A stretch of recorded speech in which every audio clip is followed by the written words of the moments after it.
As a writer, we know we need feedback. We know we need people to read our words and tell us what they think. However, I'm going to guess you haven't been taught how to actually ask for what you need when it comes to feedback.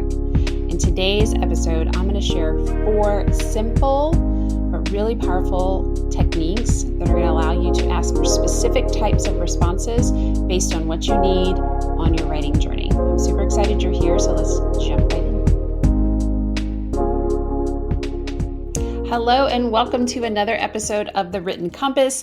Shayna Hartman here, embodied writing coach, and I'm super excited for this episode because I actually got the ping to do this episode on a previous episode when I actually was talking about revision and how to make the familiar strange. If you haven't listened to that episode, go back and take a listen. But this focus is going to be about how to ask for what you need in terms of feedback. So the things that I'm going to talk about today, I'm going to focus on 4 main types of feedback. I'll give a little background on where they come from and how I've kind of adopted and created these techniques. But what I want to start with is what is feedback in general and why, as a writer, do we need it?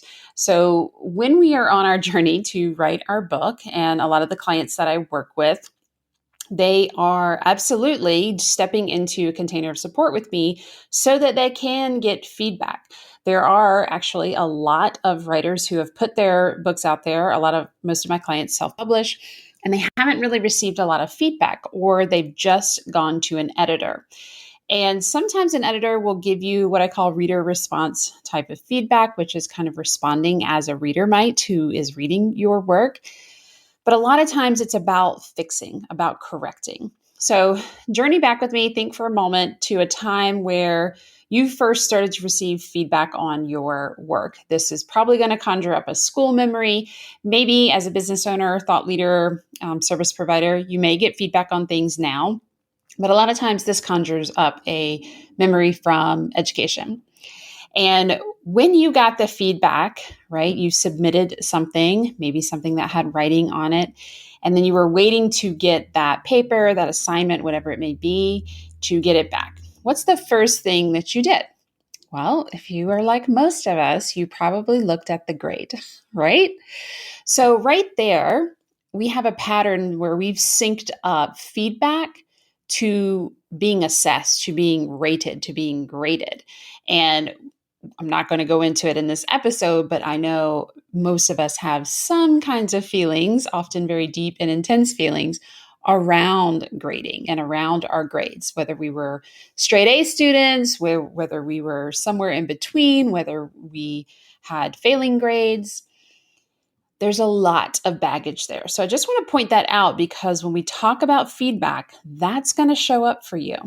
And so we want to bring some awareness to that.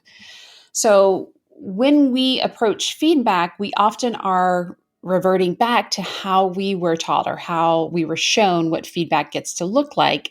And a lot of times that was about assessing and rating and grading and not actually engaging with our content. How frustrating was it when you would get an assignment back and you had a certain grade, whether it was, quote, a good grade or a not so good grade, you were pleased with it or you weren't, but there was no context. Maybe there was a rubric, maybe there were a few words, but you didn't really have any explanation.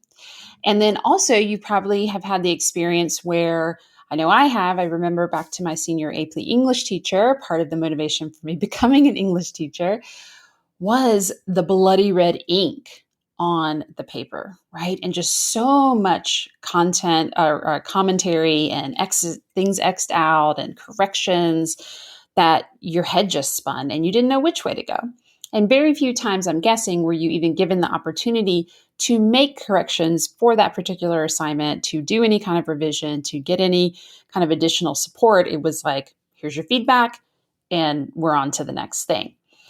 In a larger piece of writing like a book, the feedback loop is really, really important and is something that I really focus on with my clients. They need to get comfortable receiving feedback, not because they think I'm going to correct them or tell them what they're doing is right or wrong, but because it is a way to stay embodied and connected with what they're truly trying to say. So, in terms of getting feedback, I really want to support you in this episode on how to actually ask for what you need, whether you have a writing coach or not, an editor, beta readers, whatever the case may be. It's really important to do more than just, hey, can you read this and tell me what you think, or tell me what's right or what's wrong. And so I want to talk about 4 key types of feedback that can be really, really helpful to you as a writer. And this is also something that helps the people who are going to give you feedback. These are techniques that I employ. Now, a little bit of background of where this comes from. This was an adaptation. I have a beautiful colleague that I used to work with. Her name is Dr. Jennifer Buckner. Hello, Jennifer. Shout out to you. And she adapted. We used to do writing groups in our classes all the time, and we would give each other feedback. And I used to teach from a book where these techniques were used. And then Dr. Buckner created this beautiful PDF guide that kind of summarized, and we would always share this with our students. So I'm going to be talking from that. So the book is by Peter Elbow and Pat Belanoff, and it was called Being a Writer, A Community of Writers Revisited. And it's an older publication from 2003. But they have a whole section in this book about responding to writing and breaking down the types of responses. And then Dr. Buckner, my amazing friend, put these in this beautiful PDF. And you're welcome to reach out to me if you want to get access to this, because I think it's really powerful, especially any teachers listening. This is a helpful document, and I'd be glad to connect with you in some way and talk about it more. So the 4 strategies that I'm going to share are as follows. So if you've got a place where you can write these down, you may want to, and I'm going to dive right in. The first one is sharing with no response. I know that sounds weird, but I'm going to talk about it in just a minute. The second one's called pointing and center of gravity. The third one is called summary and sayback. And the fourth one is what is almost said. What do you want to hear more about? Okay, so I'm going to dive into each of these a little bit. So sharing and giving no response or little to no response, this is something that's really important as a writer, as you as a writer are getting started. Sometimes we just need to share what is showing up. And so the job for me as an embodied book writing coach or someone giving feedback is to simply say thank you.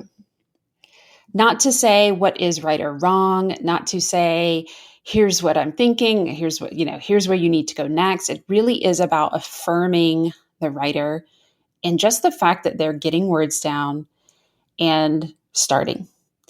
And so sometimes it is very powerful as a writer to share your writing, your ugly early first drafts, and just have someone read them and just let you know, thank you, I read this, thank you for sharing.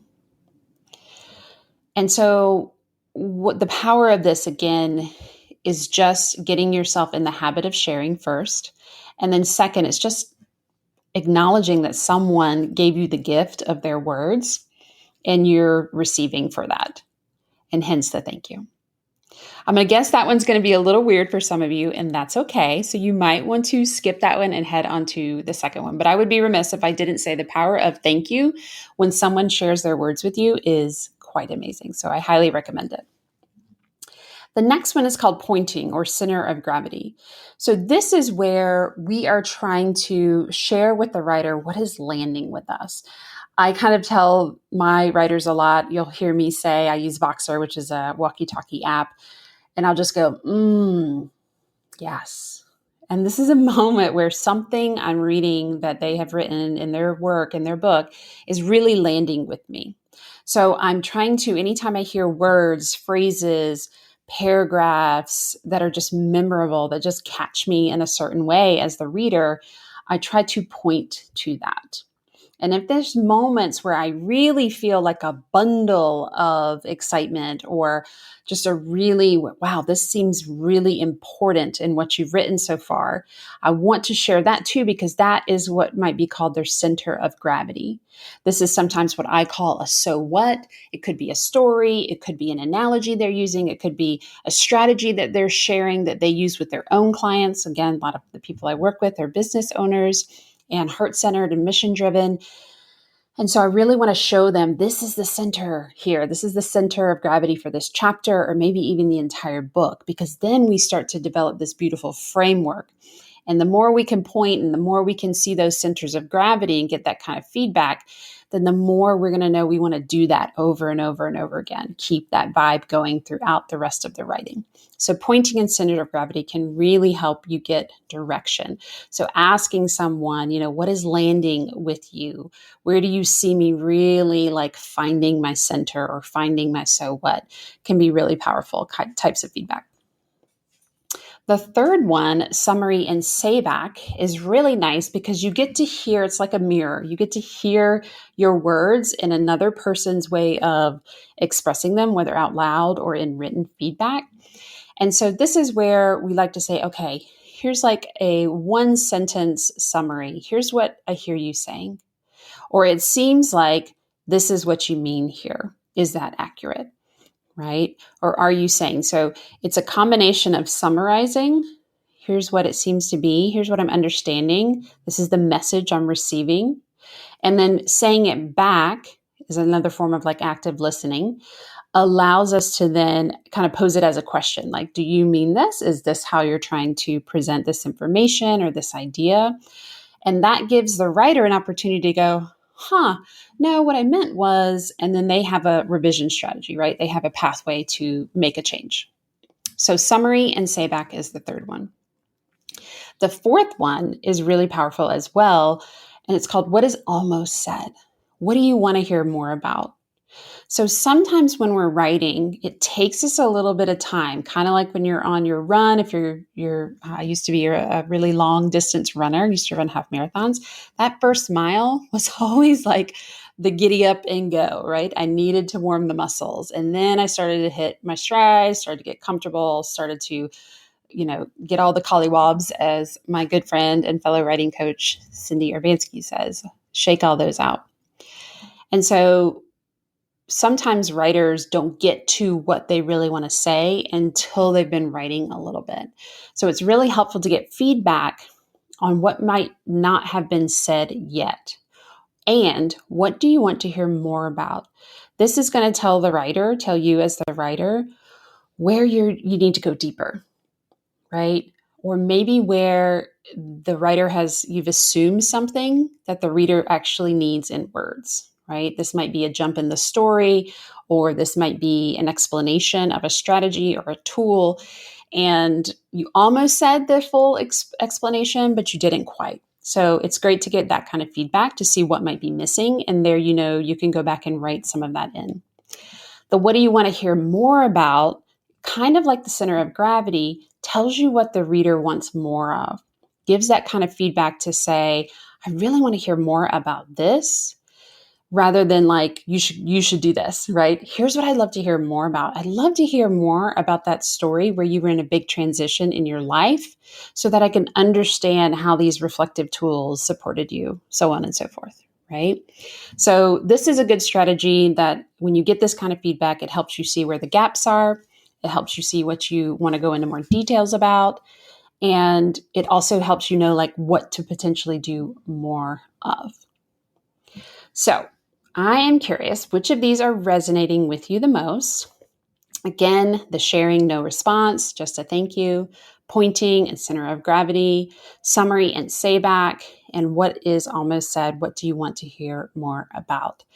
These are when you have a little bit of direction, you as a writer are going to get far more feedback than if you just say, hey, tell me what you think. And as someone who creates a community of writers who get to give feedback to each other, as well as I give feedback to our writers in addition to their feedback to each other, it's helpful to be in a community that is helping you know how to respond, right? And so this is what we do in the Embodied Writing Mastermind. We really create this space where we get to talk about these things, and becoming a good responder and giving feedback in powerful ways helps you be a good writer, and vice versa. So it's a really, really cool community. So I'd love to know what resonated, which types of feedback are going to help you get what you need as you move forward in your writing project. As always, I want to hear from you, so don't hesitate to reach out. Thanks so much for joining me today, and I'll see you next time. Thank you so much for listening to this episode of The Written Compass.